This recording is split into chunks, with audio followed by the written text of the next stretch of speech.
Frázy ako platí to, pozývam ťa, nevyhovuje mi to, sú súčasťou nášho každodenného života.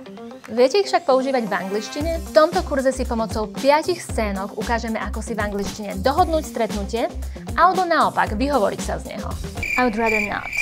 Taktiež sa naučíme objednávať si jedlo v reštaurácii, okomentovať ho, zaplatiť účet či nechať spräpitné.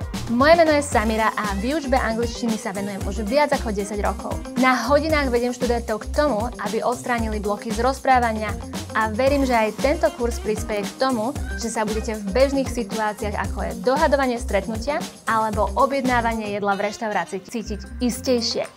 Poďme na to!